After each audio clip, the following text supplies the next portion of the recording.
proyecto dedicado a la divulgación, formación y terapia psicológica. Consulta nuestros servicios en nuestra web y redes sociales. Bienvenidas a un nuevo episodio de Engrama. Hoy tenemos a José Dahab en el canal, con el que hemos hablado sobre todo del estado del psicoanálisis en Argentina, del por qué cala tanto en tal sociedad. Hemos hablado también de la situación de la psicología cognitivo-conductual en Argentina y también del por qué se relaciona tanto el marxismo con el psicoanálisis y el capitalismo con la psicología científica. Esto y muchas cosas más en el episodio de hoy, y también recordaros que pronto tendréis nuevas formaciones en nuestra web oficial de Engrama y que ya hemos abierto un servicio de terapia psicológica online que hace tanto tiempo que nos estabais pidiendo. Un abrazo y, como siempre, disfrutad del vídeo.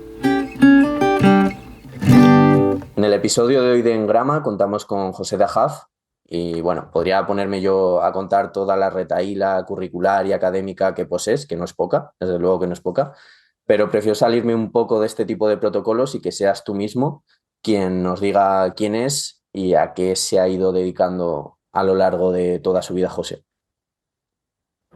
Bueno, yo soy psicólogo recibido en la Universidad de Buenos Aires en 1994, o sea que ejerzo la profesión hace 28 años y me especializo en terapia cognitivo-conductual.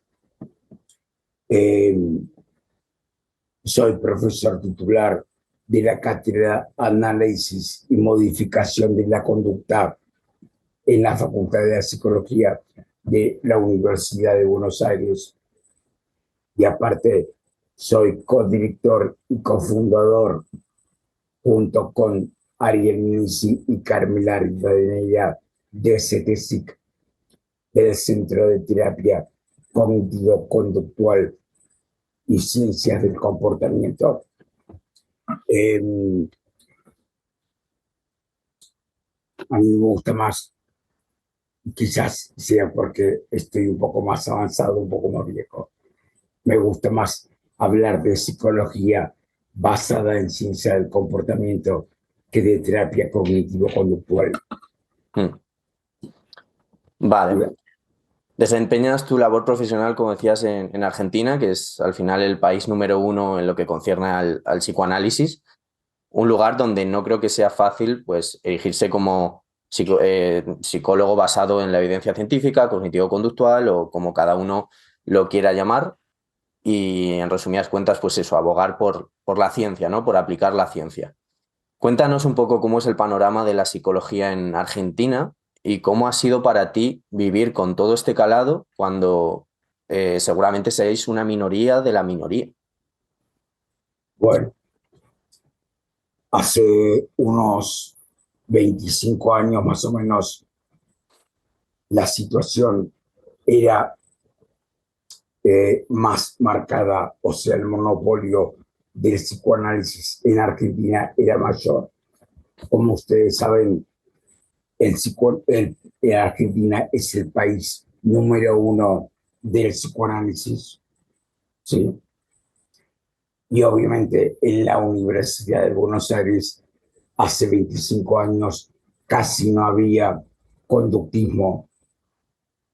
Entonces sí, tuvimos que insistir en un espacio para que hubiese un poco más de conductismo en la universidad. Y gradualmente, desde el año 1996 aproximadamente, gradualmente ha habido una transición más plural. O sea, es de a poco el cambio. Igual sigue habiendo mucha predominancia del psicoanálisis, pero a partir del 2010 aproximadamente han surgido varias instituciones de terapia cognitivo-conductual. O sea que probablemente tenga que ver con que hace 30 años que no existía Internet, solamente se llevaban a la Argentina libros predominantemente del psicoanálisis. Y ahora está muy accesible la información de otras corrientes. Entonces, las nuevas camadas, los psicólogos jóvenes, piden otras corrientes, otra información. Dicho en términos vulgares, no se puede tapar eso con la mano. ¿Se entiende? Sí, sí, sí. Esteban Friso Ibaqué, que gran amigo de nuestro programa, nos ha contado en reiteradas ocasiones cómo era lidiar con el psicoanálisis en Francia, cómo existían presiones desde todo tipo de frentes para al final legitimar esta vertiente y cubrir pues todo ápice de flaqueza o de carencia que se pudiera haber, hasta el punto de que llegaba a haber censura, tejemanejes varios, presiones gubernamentales. Quería saber si es así en Argentina, si hay grandes intereses porque el psicoanálisis prevalezca o realmente, bueno, impera, pero tampoco se presiona, se censura, se... Perdonadme un segundito de nada que interrumpa este vídeo. Esto es solo para anunciaros que después de recibir muchísimas peticiones de vuestra parte para que abriéramos un servicio de terapia psicológica online, ya lo tenéis disponible, podéis entrar en nuestra web para más información. Y bueno, hemos estado valorando detenidamente esas peticiones, hemos creído que era necesario abrir un servicio de este tipo, ya que bueno, hoy en día es complicado abrirse paso en este mar de psicólogos y psicólogas, de terapias pseudocientíficas y alternativas, y los que nos seguís desde hace tiempo sabéis que podéis contar en nosotros, que os ofreceremos un servicio de terapia 100% basado en evidencia científica, y bueno, aunque no os decantéis por ello, siempre podéis hacernos cualquier consulta que nosotros intentaremos asesoraros de la mejor manera posible para que recibáis una asistencia de calidad en cualquier otro sitio. Cualquier duda que tengáis, cualquier pregunta o cosita que nos queráis decir, por favor no os cortéis, tenéis la cajita de comentarios de YouTube o nos podéis mandar un mensaje privado por redes sociales o usar el formulario de contacto que tenemos en nuestra web y que hemos diseñado específicamente para esto. Intentaremos responder de la forma más ágil posible y de la mejor manera siempre y cuando esté en nuestras manos. Seguid ahora disfrutando del vídeo, un abrazo y nos vemos por el canal. Es probable que el psicoanálisis prevalezca. Es inevitable. Hay muchos seguidores y no deja de ser un producto cultural. Sí. Pero acá viene la pregunta ética. Llega un paciente a la consulta, un paciente que es un caso real, con fobia a las inyecciones, con fobia a donar sangre. Yo apliqué una desensibilización mediante ensayos de conducta y en 3 meses logró donar sangre. Esto no es teoría, esto es pragmatismo clínico. Entonces, si tú, independientemente de las diferencias teóricas, si tú me preguntas como psicólogo clínico, ¿a qué le doy prioridad?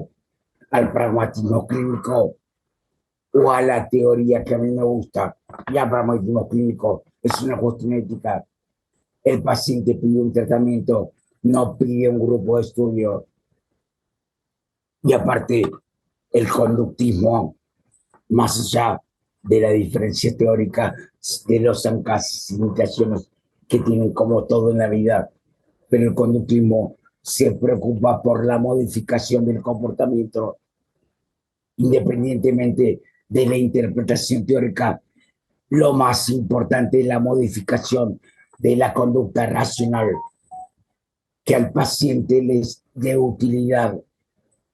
El paciente quiere eso, no quiere convencerse de terapia cognitivo-conductual, de Gestalt, de psicoanálisis, no le interesa. Al paciente le interesan los resultados clínicos.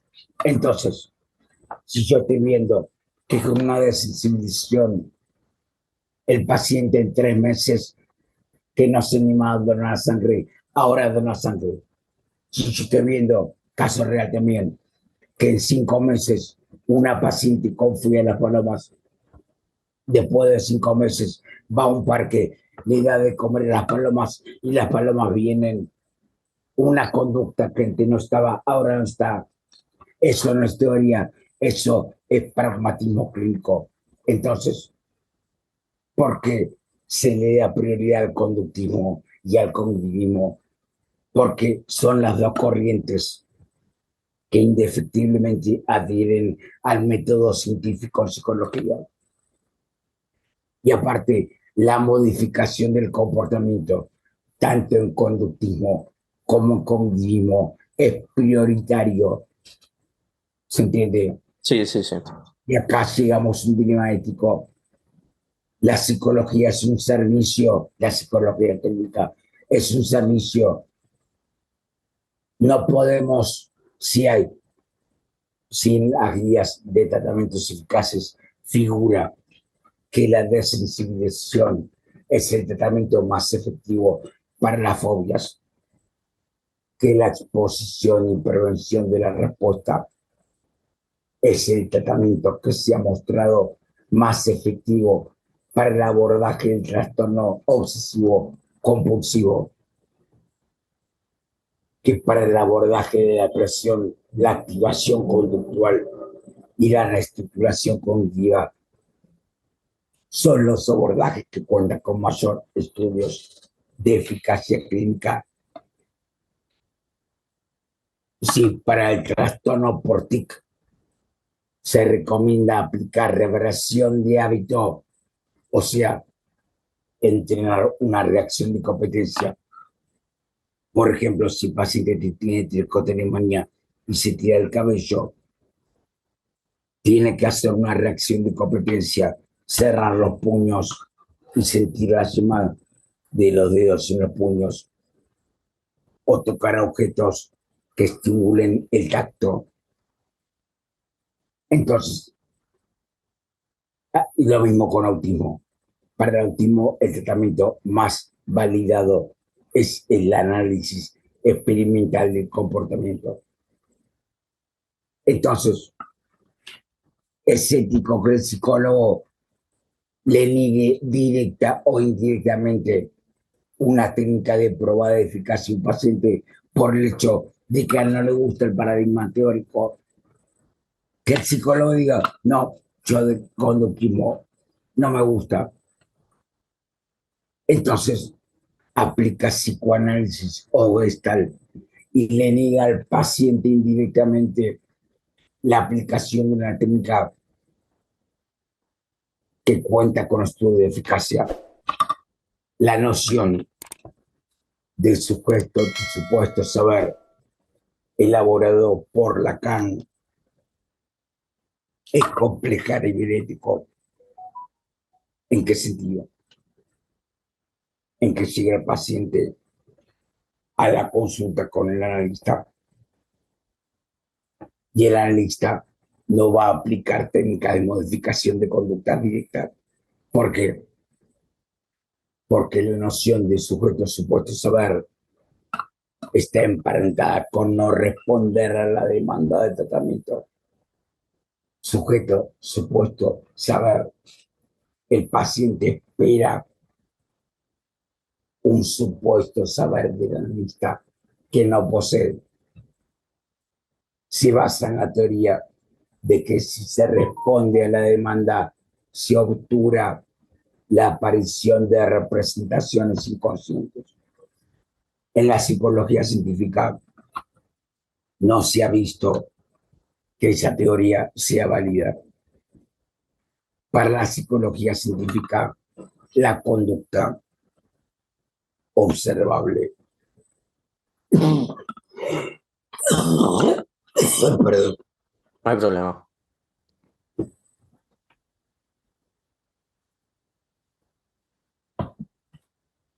la conducta observable no es la punta del iceberg, es todo el iceberg bajo la superficie del agua. Es decir, cuando uno está trabajando con activación conductual para modificar una depresión, está trabajando con la historia del paciente, la idiosincrasia del paciente, la subjetividad, el déficit de conductas desarrollado en la historia. Es decir, la conducta no es el síntoma que es una palabra errada. El síntoma no es sintomático de otra cosa. No hay una enfermedad bajo la superficie que haya que detectar. El síntoma para la terapia cognitivo-conductual y la ciencia del comportamiento es el problema mismo. No hay una enfermedad de base y el síntoma no es sintomático de otra cosa, es el problema mismo. Es todo el iceberg. Modificando la conducta problema, estamos influyendo en toda la subjetividad del paciente. Volviendo. Entonces, en la primera sesión, en la lista, probablemente no le diga al paciente no voy a aplicar tratamientos de modificación de conducta.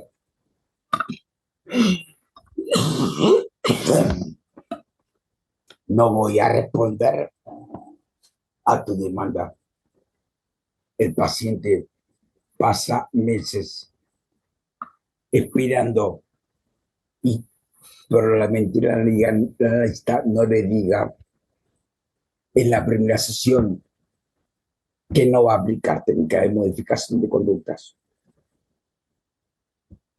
Ahora, si el paciente elige psicoanálisis, bueno, es democrático. Adelante. Pero en base a un consentimiento informado,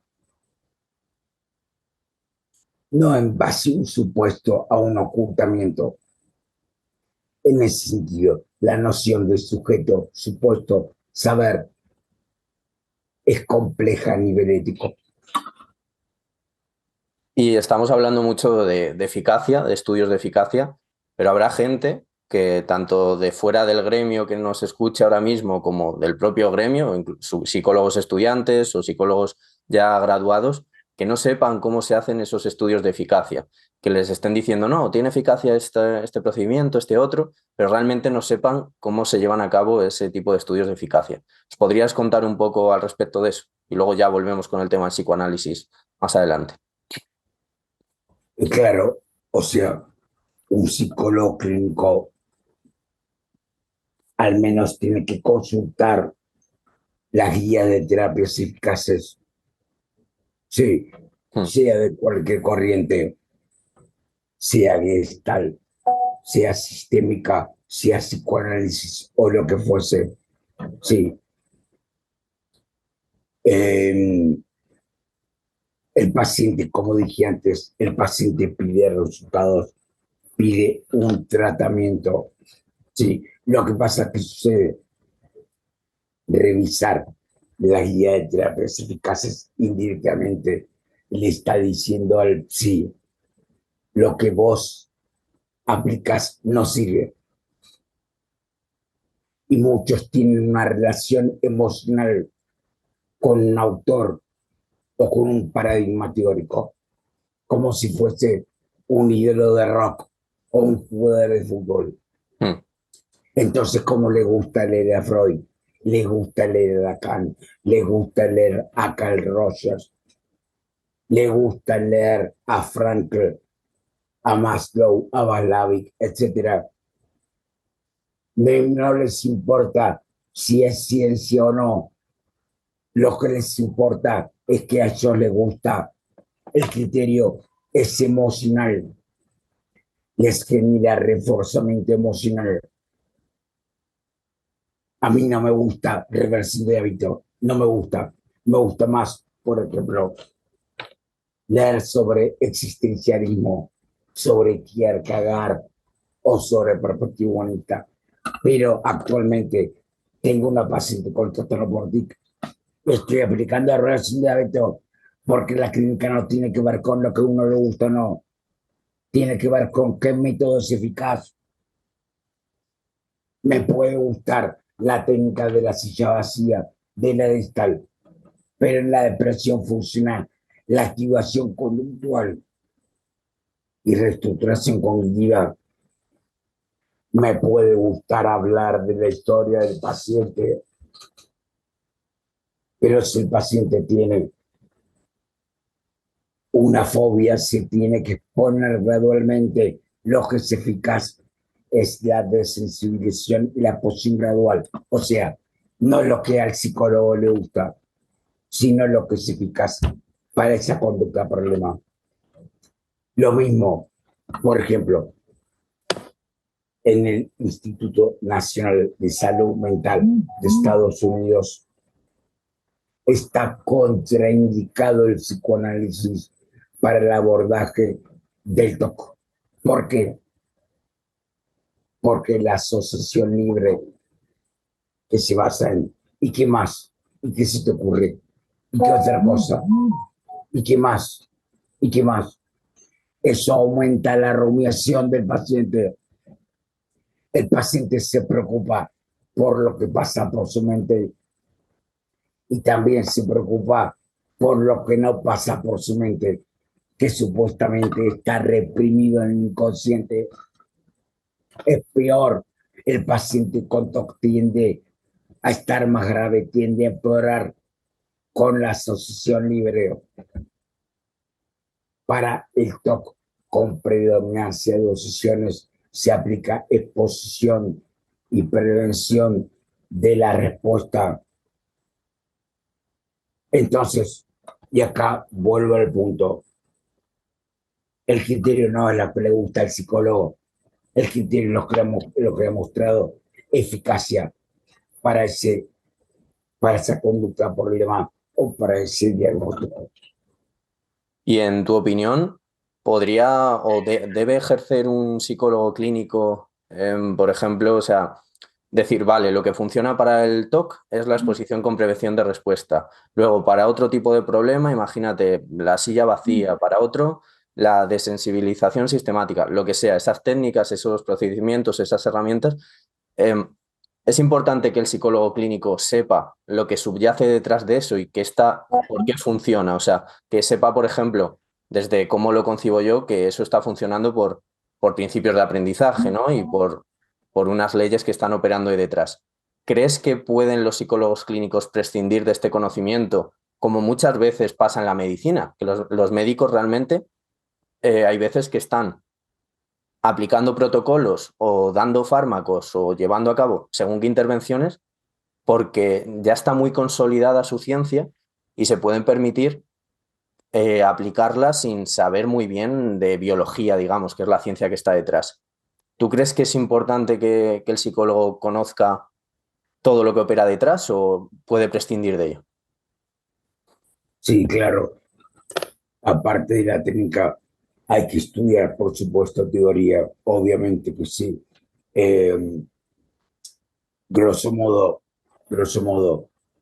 los paradigmas principales que constituyen al modelo cognitivo-conductual son condicionamiento clásico o respondiente, condicionamiento operante o instrumental, aprendizaje vicario o por observación de modelos, condicionamiento mediacional, modelos cognitivos y de procesamiento de la información y, por supuesto, psicobiología, todo lo que es psicobiología, neurociencia, psicología experimental.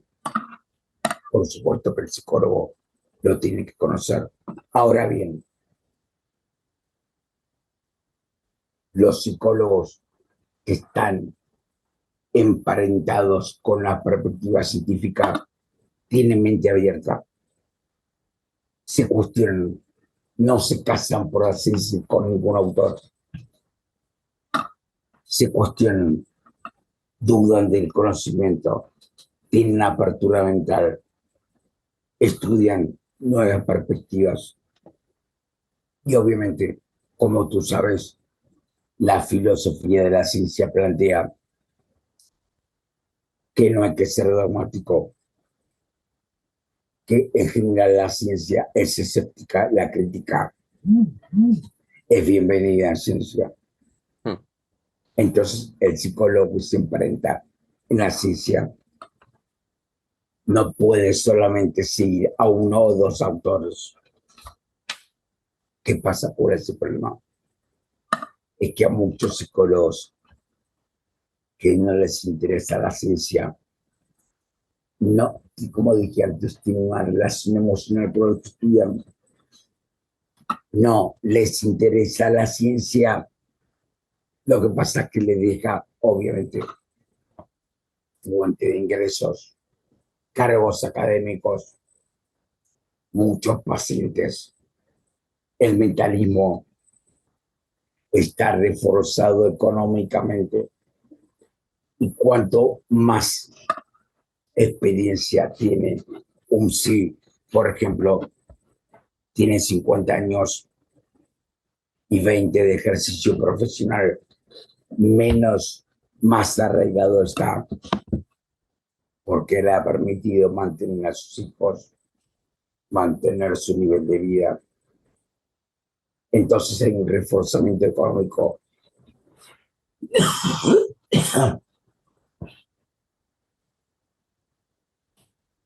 No les interesa cambiar, ¿se entiende? Sí, sí, sí. Entonces, si una persona no le interesa cambiar, ¿cómo lograr que cambie? Imposible, muy difícil.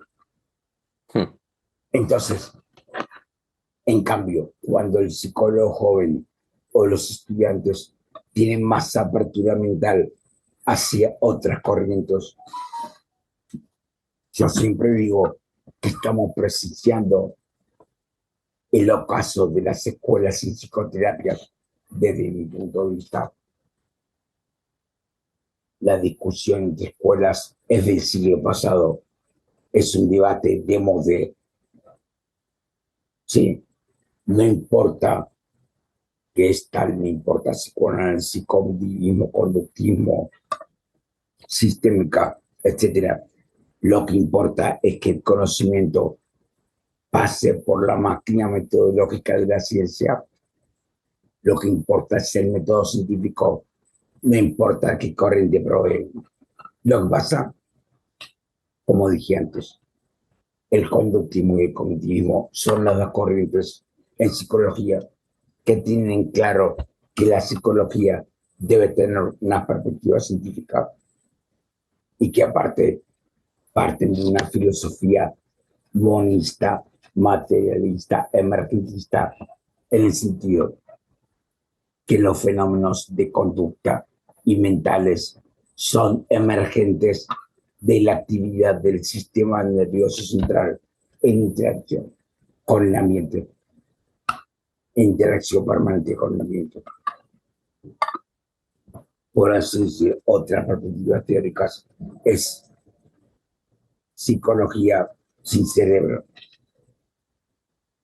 Entonces, resumiendo, el problema no es tanto la diferencia teórica, eso es democrático, se habla. El problema es que se resisten a conocer lo nuevo y no quieren conocer lo nuevo, porque conocer otras perspectivas implica una pregunta sobre su práctica clínica que, entre comillas, ellos consideran que ha sido eficaz. Yo creo que muchos psicoanalistas ayornados hacen psicoanálisis más psicología, no hacen psicoanálisis puro. Por ejemplo, fomentan la autocrítica del paciente. Algo sirve una persona con autocrítica. Por ejemplo, el paciente está relajado en el consultorio. El paciente habla de sus problemas íntimos con una persona que lo escucha. Privado, hay secreto profesional.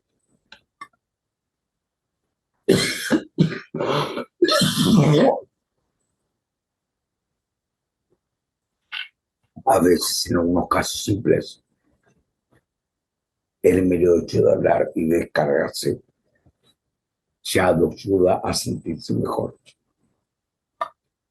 Pero esos son aspectos comunes de todas las psicoterapias y aparte son aspectos de los procesos de relación de ayuda que vienen de la antigüedad, de siglos.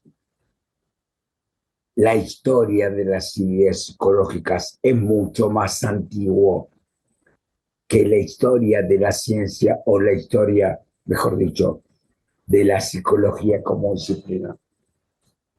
Por ejemplo, proceso de relación de ayuda. Un creyente se confiesa con un sacerdote. Un maestro le cuenta, un alumno le cuenta al maestro intimidades y se siente mejor. Un deportista le cuenta al entrenador aspectos privados que no lo cuenta nadie. Un paciente, obviamente, le cuenta a un médico. Entonces, eso es, o por ejemplo, la persona cuenta a un amigo y el amigo lo ayuda con buen criterio. Esos son procesos de relación de ayuda. Eso no es descubrimiento de psicoanálisis, no es descubrimiento de Freud. Siempre existieron. ¿Qué hacen los psicoanalistas ayornados? Hacen psicoanálisis más psicología, que incluye aspectos comunes de las psicoterapias, aspectos comunes de los procesos de relación de ayuda. ¿Y cómo lo llaman? Psicoanálisis. Y publican libros. Por ejemplo, psicoanálisis de la pandemia. Se intentó reducir el estrés y la depresión en la pandemia. Es obvio que el aislamiento ha generado estrés y depresión. Y publicaron un libro llamado Psicoanálisis de la pandemia. No, es psicología en la pandemia. Lo mismo, por ejemplo, trabajan, por ejemplo, con un paciente con depresión, aplican cuestiones del sentido común y se llaman psicoanálisis de la depresión. Entonces, una cosa es el componente de eficacia clínica y otra cosa es la atribución de eficacia. Es decir, una cosa, por ejemplo, el paciente tiene fobia a hablar en público, se tira en un diván y se pone a hablar de su fobia en público. Si no defiende la tesis, tiene que esperar 6 meses más. O sea, como hay una fecha límite, tiene que exponerse sí o sí a defender la tesis. El paciente lo hace con ansiedad, se expone, da la tesis, la prueba y se siente mejor. El paciente que fue eficaz, lo que fue eficaz en ese caso fue que había un estímulo límite, la fecha límite y la exposición. No acostarse en un diván y hablar de su problema. Lo que fue eficaz fue la contingencia. Ahora bien, el analista dice, el psicoanálisis funciona, dio resultado. Y cuenta el caso en un libro. Cuenta un caso en un libro. Y el lector ingenuo cree que está contando lo que fehacientemente ha sido eficaz. No, esa es la atribución de eficacia que le da por su corazoncito teórico el analista. Lo que ha sido eficaz en este ejemplo es la fecha límite como estímulo y la exposición a la situación. ¿Se entiende? Sí, sí, La sí. diferencia entre componente de eficacia y atribución de eficacia? Entonces, en casos simples, Arnold Lazarus acuñó una sigla llamada pacientes Javier, J de joven, A de atractivo, B de vital, y de inteligente, ya, me causa gracia, de adinerado, paciente Javier, joven, atractivo, vital, inteligente y adinerado, son los casos más sencillos. O sea, es más sencillo trabajar con un paciente que tiene en su cuenta bancaria 5 millones de dólares que con un paciente con desempleo. Es más sencillo trabajar con una joven de 18, 19 años que tiene toda la vida por delante que con un anciano de 80 que en la vejez aumenta la desesperanza. Y es lógico. Es más fácil trabajar con un doctor en ciencias, por ejemplo, en medicina o en física, que con una persona que no terminó primario, la escuela primaria, inteligente, vital. Es más fácil trabajar con una persona con buena salud que con una persona que tiene problemas médicos de salud. Entonces, si se toman pacientes jóvenes, atractivos, vitales, inteligentes y admirados, y es probable que sea más eficaz cualquier tipo de terapia que en pacientes más graves, como el paciente que tiene dinero, le gusta ir al psicoanalista, le gusta. Yo tengo un amigo que tiene mucho dinero. Y bueno, yo le expliqué que puede hacer una terapia más focalizada, más breve. ¿Qué me dijo él? Dice, no, a mí me encanta tirarme en el diván una vez a la semana y soy libre y hablo de lo que quiero. Y se reía. Y bueno, no tiene ningún problema psicológico, mi amigo. Pero le gusta, le gusta. Es como ir a un club o una obra de teatro o ver una película, le gusta.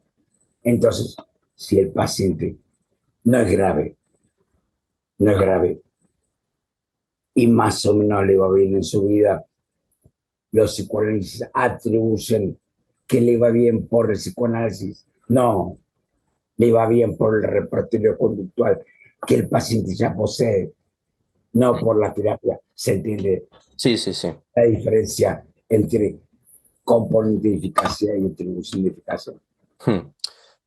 Con esto cierro. Los psicoanalistas ayornados no aplican psicoanálisis puro, aplican psicología, más psicoanálisis. Y sobre todo en casos Javier, lo original de psicoanálisis es la interpretación de los sueños y de las manifestaciones del inconsciente, el no responder a la demanda, la asociación libre. Y 4, el manejo de la transferencia. Esas son las 4 técnicas originales desarrolladas por Freud. Eso es psicoanálisis ortodoxo puro. Ahora bien, si se aplica psicoanálisis más que el paciente hable y descargue, sirve. Que el paciente tenga algo de autocrítica, sirve para el cambio conductual. Que el paciente hable de su problema relajado, tiene componentes de desensibilización, porque se asocia narrar el problema con estar un poco relajado. Si el paciente, si el psicólogo cuestiona, el paciente está a punto, por ejemplo, de pedir un crédito en un banco y tiene un juego patológico y el analista, con buen criterio y con buen sentido común, le dice, no, no pida ningún crédito, por favor, va a ser peor. Eso es sentido común. Un jugador patológico tiene que dejar de jugar. No tiene que tener dinero, está claro. Pero ese sentido común no es psicoanálisis, ¿se entiende? Sí. No es que se interprete un sueño o se interpretarán sueños autofagos y el jugador dejó de jugar a partir de esa interpretación. No pidió el crédito por el consejo dado por el profesional, cuestión de sentido común, no por la interpretación de los sueños, ¿entiendes? Entonces, llega un momento en el cual no se sabe, entonces se aplica psicoanálisis más psicología, no se sabe cuál es fehacientemente el componente de identificación.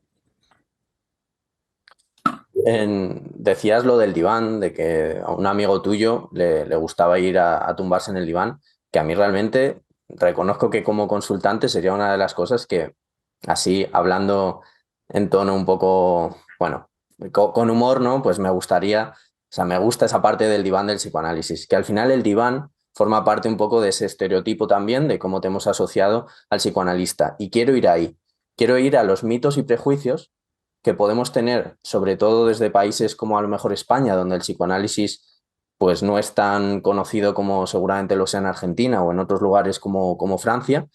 ¿Qué mitos, qué prejuicios crees que también caemos nosotros, que puedas tú observar a la hora de criticar a los psicoanalistas o de esas vaguedades, ¿no? Que realmente muchas veces caigamos en lo típico de no, es que Freud era un cocainómano, por ejemplo, y estamos simplificando y reduciendo todo a un punto que no es una crítica madura, que realmente hay otras cosas que podemos criticar del psicoanálisis y nos acabamos quedando en 4 prejuicios, 4 estereotipos muy básicos y muy ridículos que no hacen que podamos convencer, por ejemplo, a otras personas a la hora de tener un debate, por ejemplo, con un psicoanalista, porque no estamos ni siquiera conociendo bien lo que hace el psicoanálisis.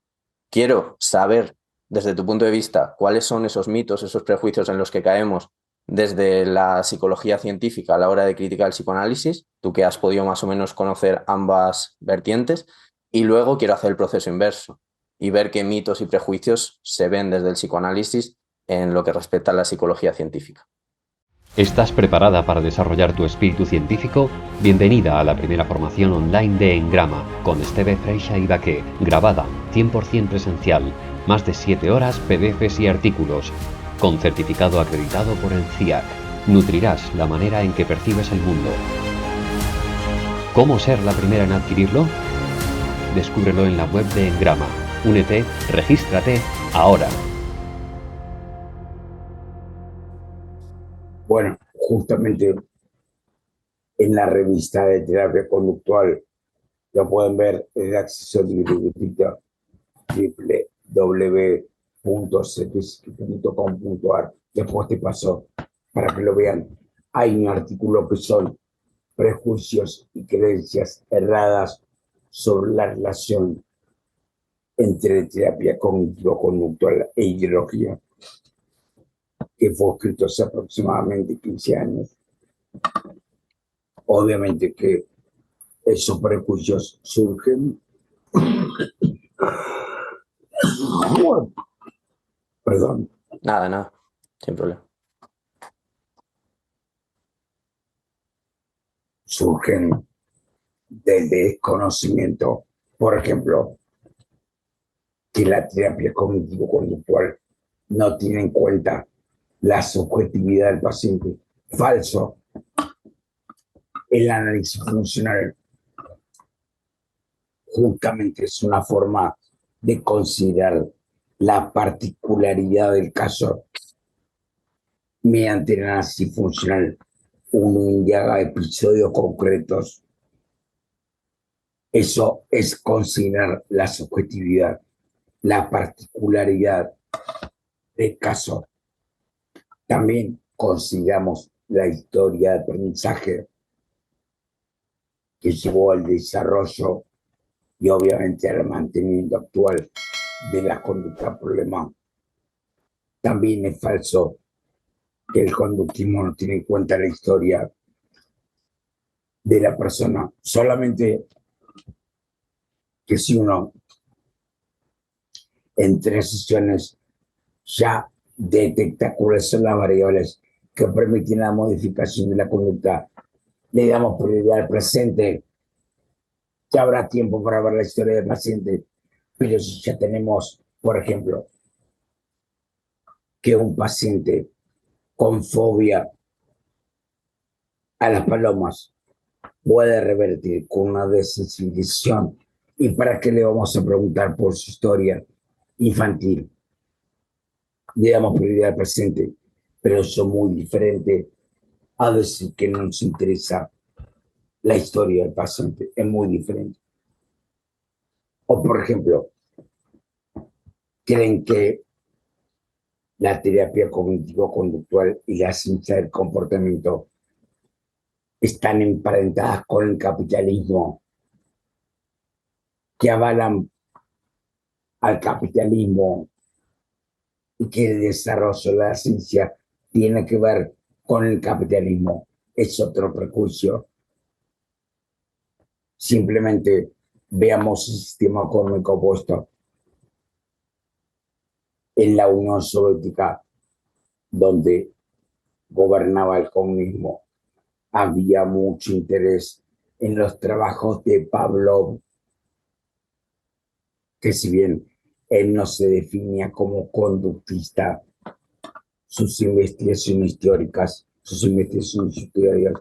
son gran parte de la base de lo que después se llamó conductismo.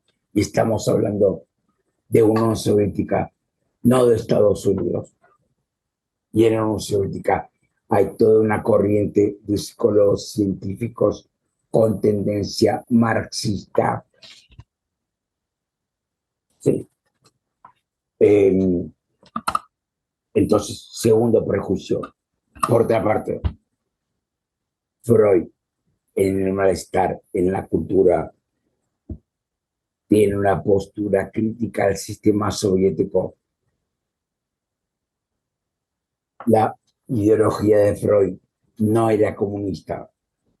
No digo que Freud era de derecha ni fascista, sería una exageración, no pienso eso. Pero comunista no era. De hecho, Freud atendía pacientes de clase media alta de Viena, no atendía a laburantes. Sí. Y aparte, justificó teóricamente el cobro de las sesiones. Está escrito, no lo digo solo, está escrito en sus libros. Y cuando, lamentablemente, llegó el nazismo al poder, que cometió atrocidades, obviamente, el nazismo, se exilió en Londres, la cuna del capitalismo internacional, no en Moscú. Y aparte, con todo respeto, no me interesa la vida personal de Freud, si Freud consumía cocaína o era infiel, la verdad no me interesa. Me refiero a los teorías. Con todo respeto. La teoría psicoanalítica está más cercana al capitalismo que el conductismo de Skinner.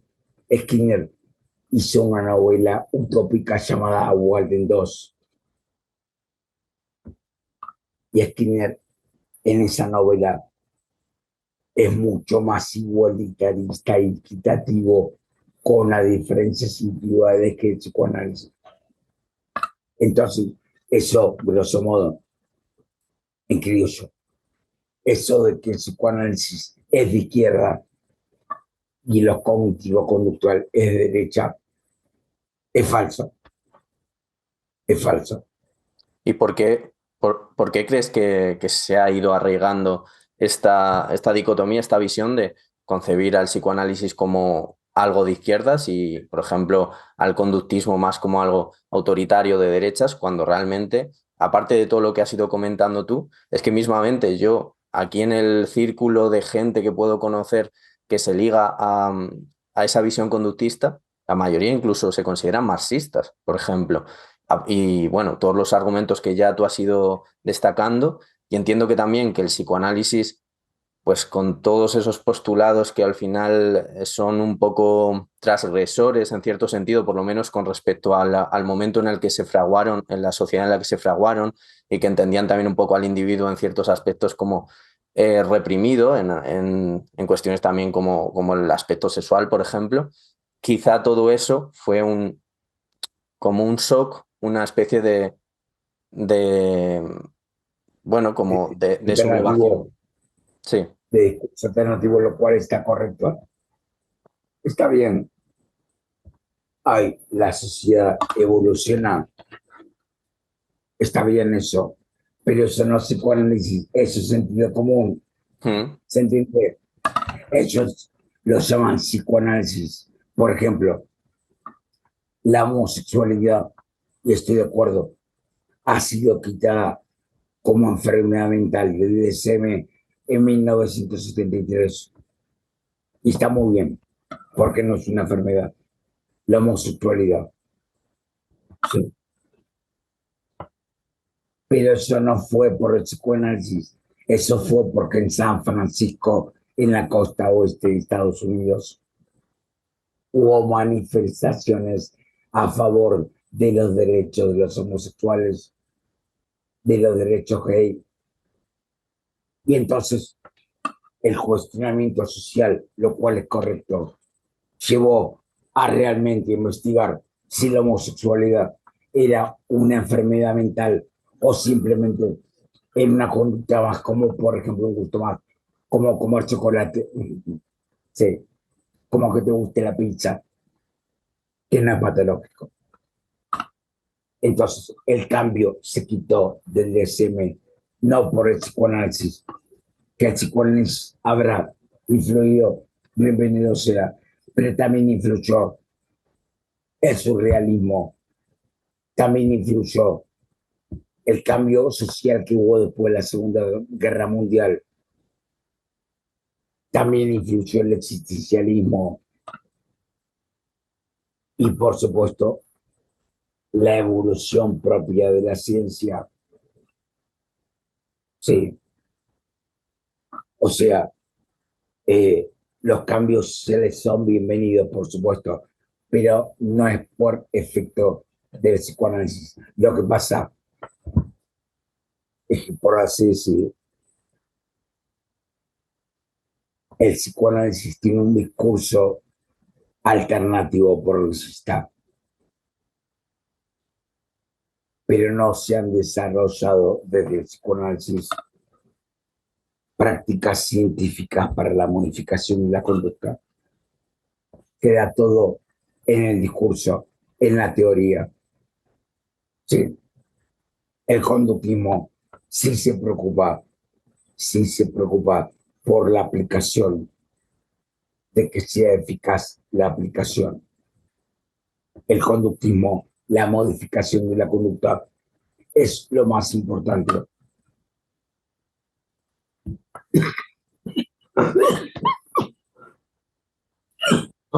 Un minuto.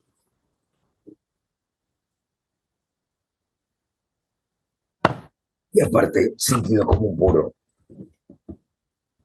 El conductismo empezó con Watson en 1913. El capitalismo ya existía siglos antes. La esclavitud existió entre los siglos XVI y XIX. La revolución industrial, 150 años antes del advenimiento del conductismo. El comercio existe desde la antigüedad. El comercio es una práctica humana que existe de siglos desde la antigüedad. El imperialismo, el esclavismo, las guerras, las castas. En el Imperio Romano, por ejemplo, los privilegios existían desde siempre, no empezaron con el conductismo. Es ridículo la asociación que hacen entre capitalismo y conductismo. El capitalismo existe por factores sociológicos desde hace muchos siglos antes que el conductismo. Tiene factores sociológicos. Decir que el conductismo, por así decirlo, que el conductismo es culpable del desarrollo del capitalismo, es una estupidez. Mira, te doy un solo ejemplo. Hace 5 años hace 5 años, la gente usaba celular tipo Nokia. Salió el sistema Android y cambió el comportamiento social de la gente en el mundo. La gente dejó el celular convencional y cambió el comportamiento. Y ahora casi todas las personas tienen celular moderno con sistema Android en clase de baja, media y alta. ¿Dónde está el conductismo ahí? Ahí hubo mercadotecnia. La gente compró un producto mejor. ¿Qué tiene que ver con el conductismo? Nada.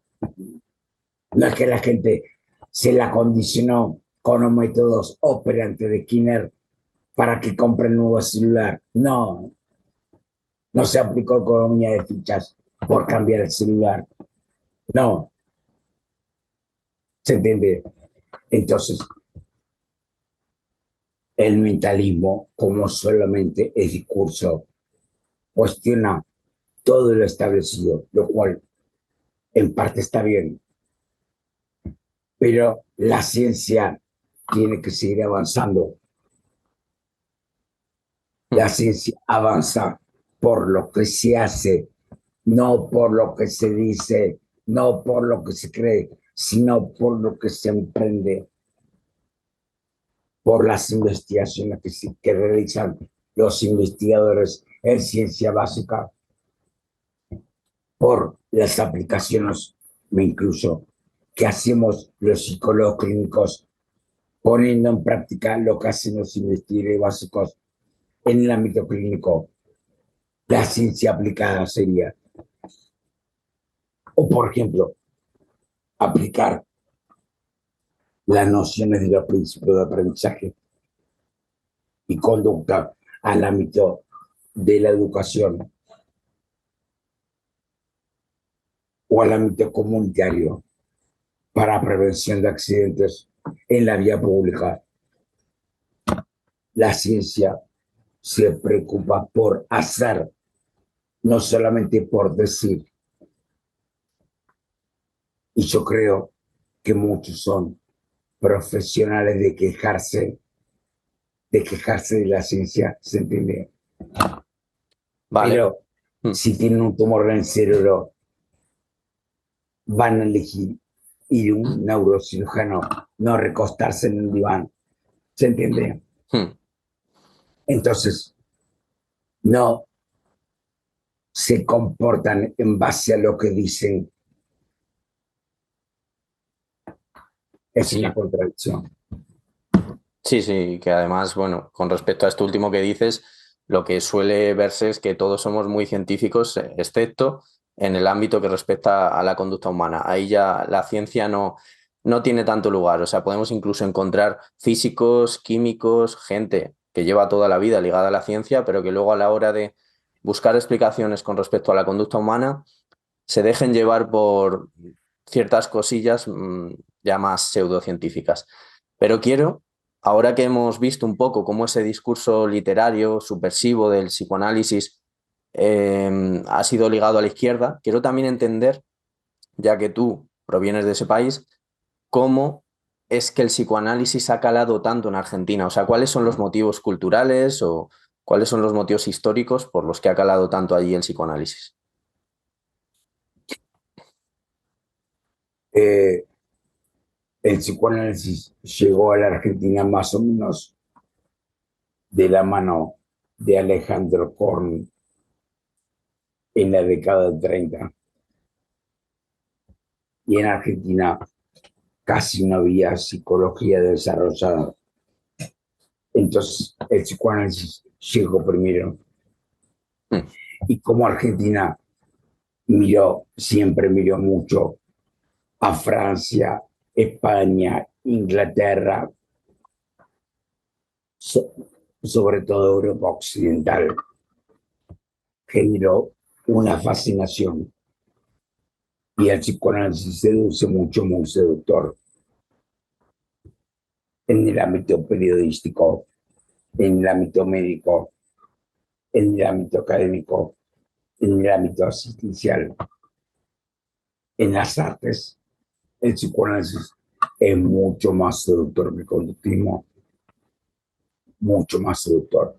Si uno lee Principio de Aprendizaje y Conducta de Domian, que es brillante, es aburrido, pero hay que leerlo, hay que estudiarlo.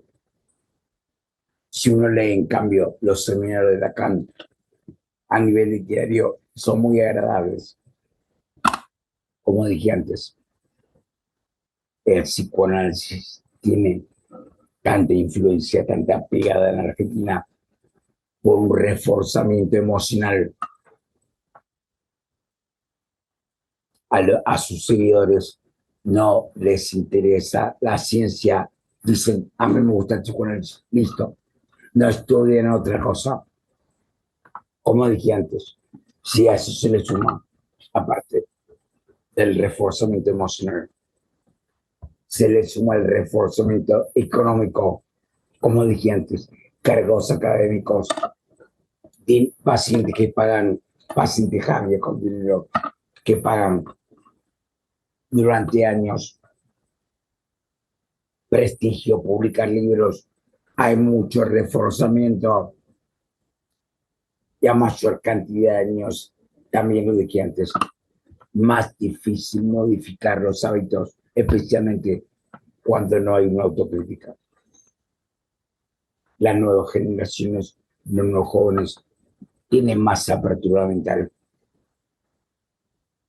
y van a tener más autocrítica. Yo creo que el psicoanálisis en Argentina, aparte en lo que concierne a la salud mental, Argentina es una anarquía, no hay controles. Vos podés tener un consultorio, por ejemplo, en Buenos Aires, y a una cuadra tenés un cartel que dice tarotista. Vos te pensás que alguien viene a tocar el timbre, si la tarotista muestra su matrícula. No, nadie.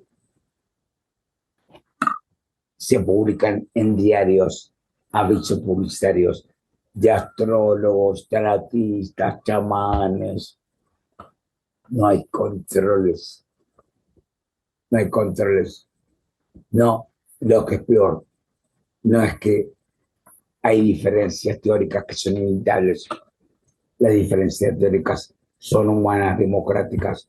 Uno puede conversar y disentir con el otro. Directamente, no les interesa la ciencia.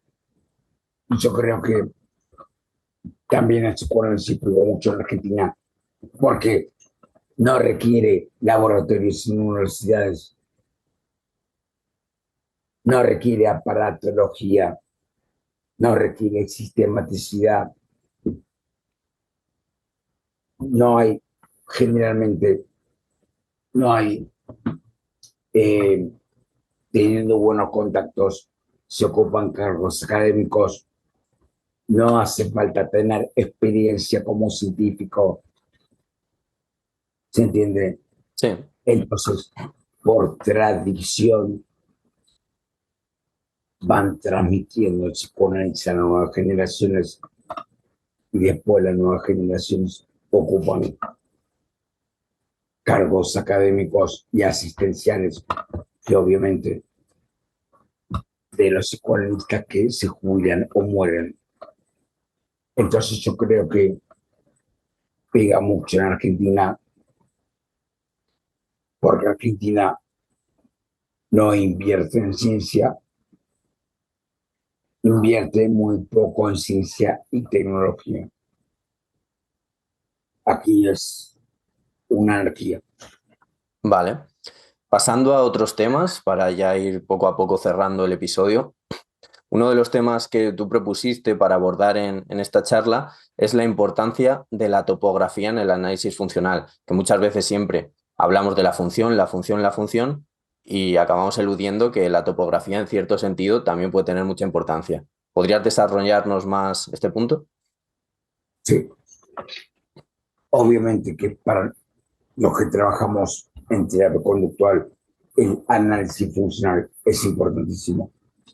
No es una crítica al análisis funcional. Lo que digo es que las características de la topografía muchas veces hacen la función.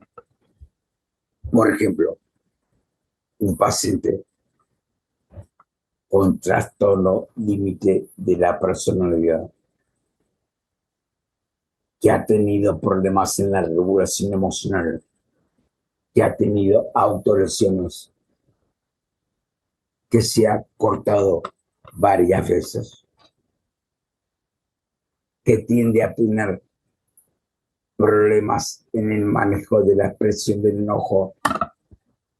Esas características se repiten y aumenta la probabilidad de que la función se repita, de que la paciente, por sus características topográficas, tienda a percibir un ambiente más abrasivo que una persona que no tiene trastorno de la personalidad,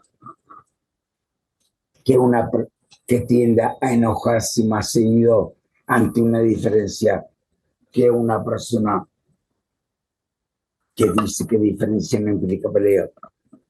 O sea, diferencia no es pelea. Para el paciente con trastorno límite, la diferencia implica ruptura o pelea. Esas características hacen muchas veces que la función sea aversiva o apetitiva. Por ejemplo, un paciente con tendencia a la sobreingesta va a ir más seguido a la heladera a picar algo de comida que un paciente con tendencia delgada durante toda su vida va a ir menos. Entonces, el contexto mental, la heladera, la comida, aumenta la probabilidad de ocurrencia por las características de la topografía de la conducta de sobreingesta. Sí.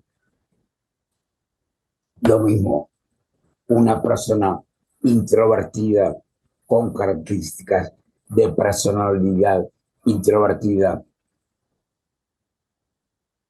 va a gustarle menos la discoteca, el boliche bailable, hablar en público, que lo va a percibir como ambiente con función relativamente aversiva, que una persona extrovertida y buscadora de sensaciones, que quiere dulces, estímulo, música, va a encontrar en ese contexto de la discoteca función apetitiva.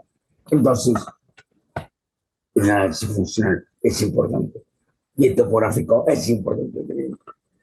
O sea, no es que es mejor el funcional que el topográfico o mejor el topográfico funcional. No, ambos son necesarios. Ambos son útiles. Por ejemplo, un paciente que a los 15 años tuvo alucinaciones y delirios y tuvo su primera internación. A los 20 años tuvo otro brote psicótico, tuvo su segunda internación. Le cuesta mucho ir a entrevista de trabajo. No se levanta de la cama. Tiene abulia, apatía y anedonia, síntomas negativos de la esquizofrenia. Eso no es ambiental, comparado con un paciente que no tuvo internaciones psiquiátricas, que se recibe a los 25 años de licenciado en Ciencias Económicas, que consigue ser gerente de una empresa a los 30 años. El curso, la evolución de la persona con esquizofrenia versus la persona que no tiene que ver con lo ambiental. No es que el paciente esquizofrénico aprendió a ser psicótico.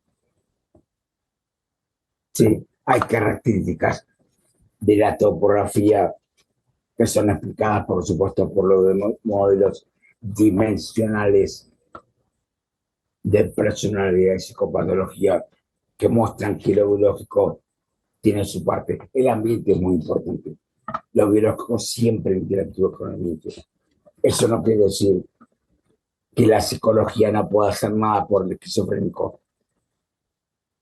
La psicología puede hacer mucho, puede aplicar planes y habilidades sociales para que el paciente con esquizofrenia tenga mejor diálogo, puede aplicar activación conductual para que el paciente con esquizofrenia haga más actividades domésticas. Por ejemplo, si bañe o lave los platos, cocine, etcétera, no esté todo el tiempo en la cama. La psicología puede hacer cosas, pero con limitaciones. Las limitaciones propias del cuadro. Sí, ¿se entendió? Sí, sí, sí.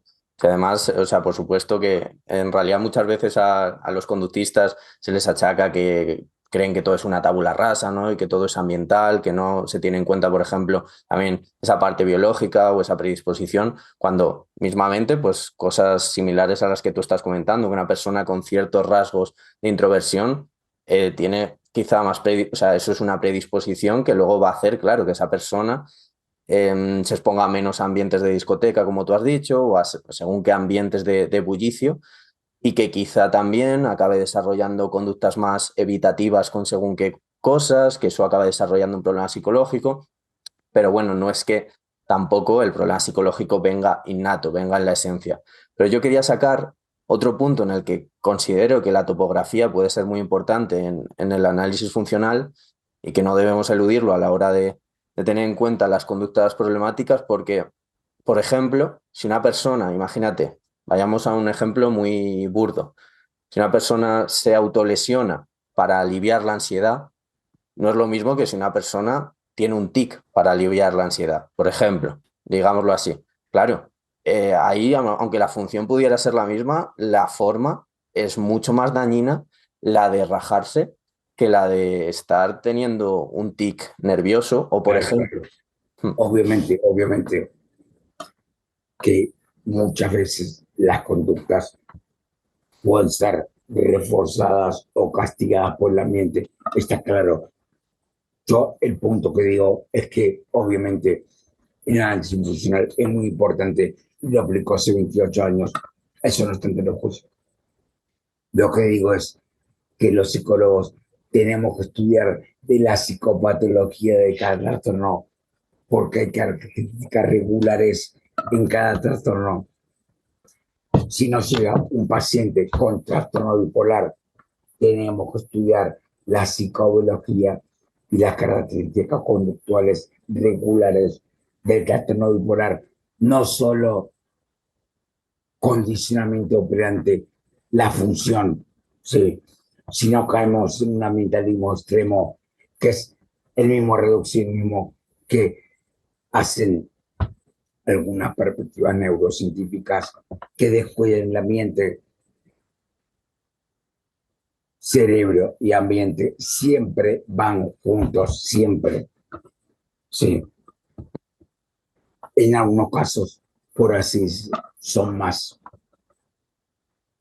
ambientales y en otros son más biológicos. Por ejemplo, en el trastorno bipolar es muy difícil trabajar sin tratamiento psicofarmacológico simultáneo. Muy difícil. El paciente con trastorno bipolar que no está medicado, por ejemplo, con estabilizador de estado de ánimo, tiene más probabilidad de episodios de hipomanía y manía.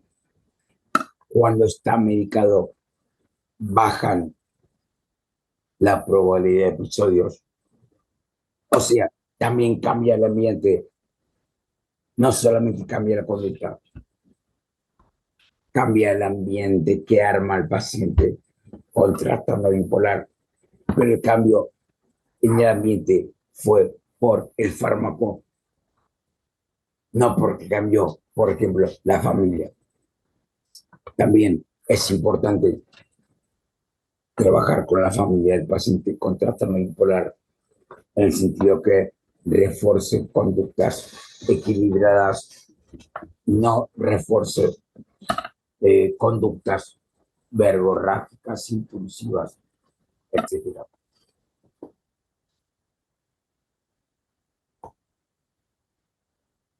Pero bueno, hay trastornos mentales y biológicos. Por ejemplo, las fobias, muchas fobias, se modifican sin medicación. Los ataques de pánico también se modifican sin medicación. Las depresiones leves también. O sea, hacemos hincapié en variables ambientales. Sí. De todos modos, como dije antes, lo más importante es el pragmatismo clínico basado en la ciencia. Ver que el paciente está cambiando el comportamiento. Fíjate que tenemos un periodo exiguo de tiempo, muchas veces el paciente quiere soluciones rápidas. No podemos estar 5 años indagando la historia del paciente.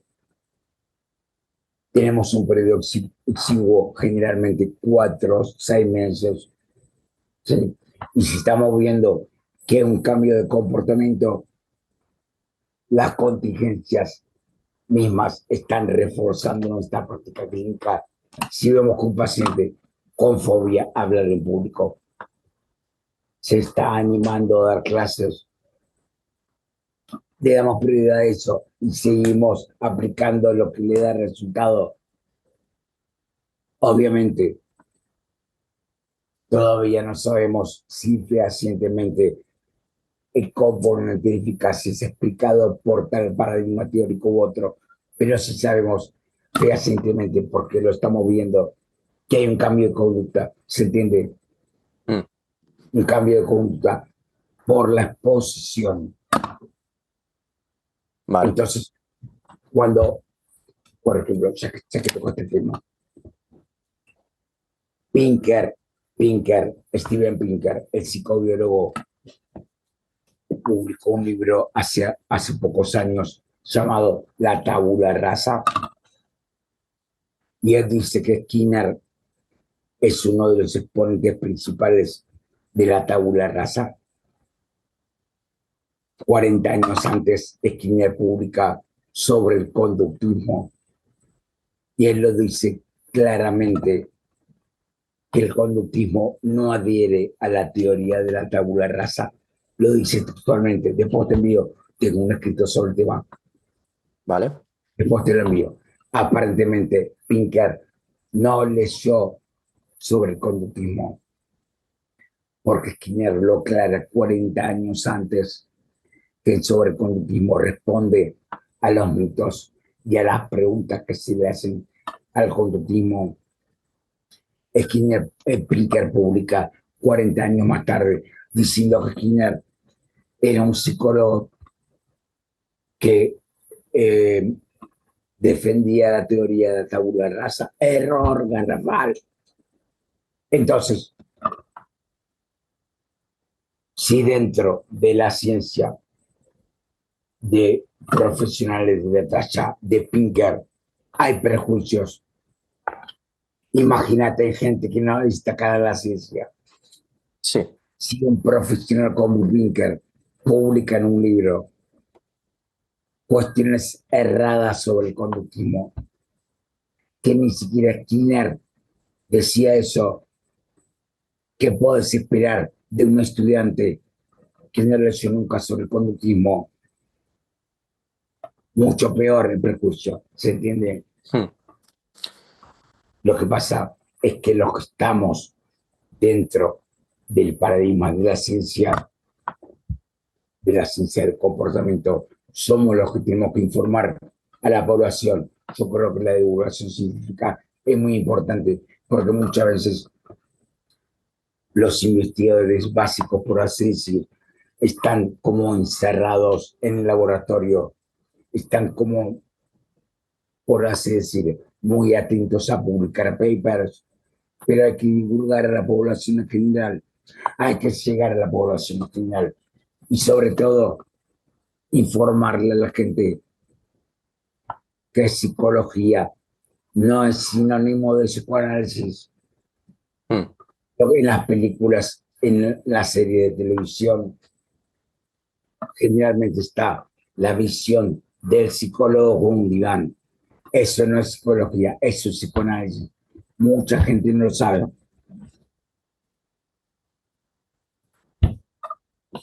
Entonces, sí, la divulgación científica tiene que llegar a la gente, a la población. Mm. Vale, y para terminar, simplemente quería sacar un punto más. Estabas hablando, por ejemplo, de la duración, de esos 4 o 6 meses, de que otras terapias, sin embargo, se prolongan prácticamente toda la vida, pero hablemos de la duración de la propia sesión de la terapia, porque era uno de los puntos que tú querías abordar, básicamente el mito de que la sesión deba durar 60 minutos. Te comento, por ejemplo, el caso que dije antes de la fobia a dar sangre. Se aplicaron 2 sesiones semanales de media hora. ¿Por qué?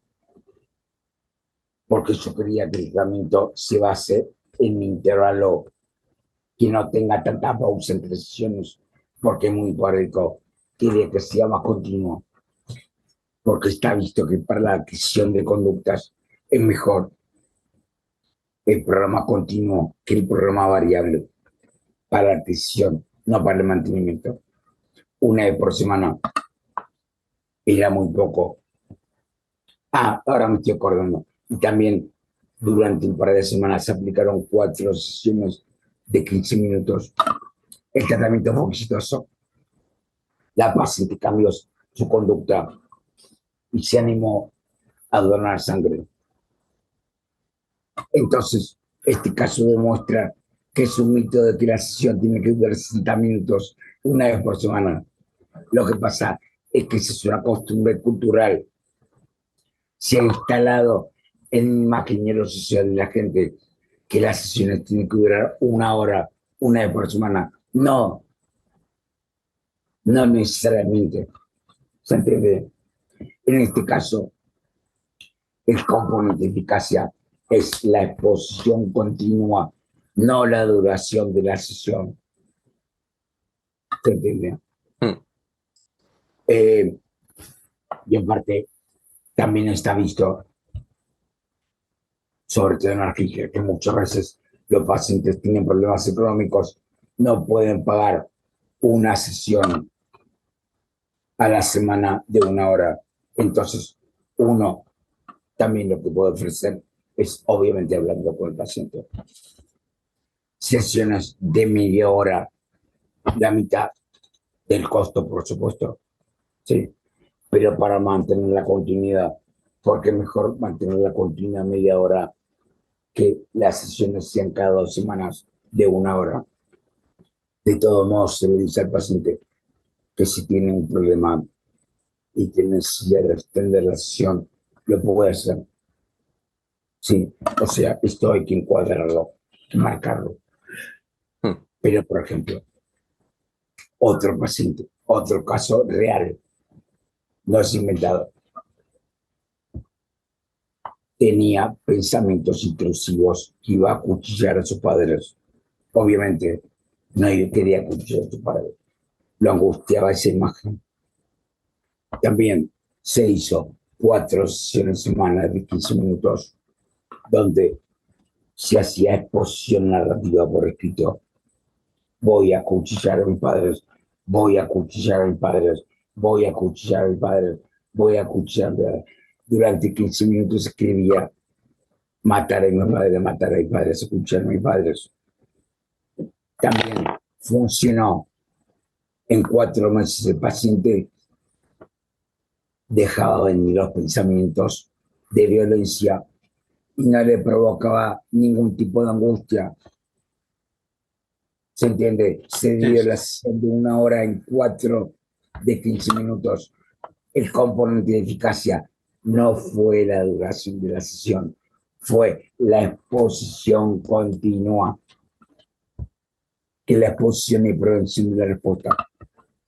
Prevención de la respuesta es no persignarse, no hacer ningún ritual de neutralización, no rezar, Sí. Entonces, el componente de eficacia fue la aplicación de la exposición y prevención de las respuestas, no la duración de la sesión hablada, 60 minutos. Por otra parte, también es un mito que los casos, muchos casos, el mito de la terapia hablada, muchos casos hablar del tema no es condición suficiente para modificar la conducta. Por ejemplo, el trastorno por TIC. Por más que esté hable de su infancia, lo que funciona es la reversión de hábito o las drogas, por ejemplo. La adicción a la cocaína, por más que el paciente esté 2 años hablando de su adicción, si no deja de consumir, si no hay extinción, no hay disminución del deseo de consumo. De hecho, los pacientes con adicción a la cocaína tienen que estar en comunidades terapéuticas internados porque lo más importante es la extinción, no el diálogo. ¿Se entiende? Sí.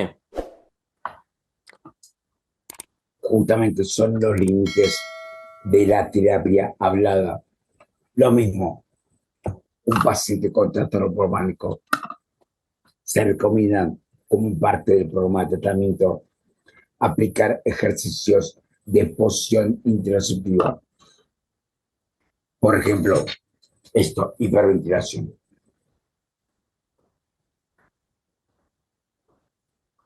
Durante 1 minuto se hace con el paciente, terapeuta y paciente lo hacen. ¿Para qué? No para que el paciente se tranquilice, sino para que sienta las palpitaciones, que sienta los mareos. El objetivo es que le pierda el miedo a las sensaciones. No es eliminar las sensaciones. Sí. Sí. Eso no tiene que ver con la terapia hablada.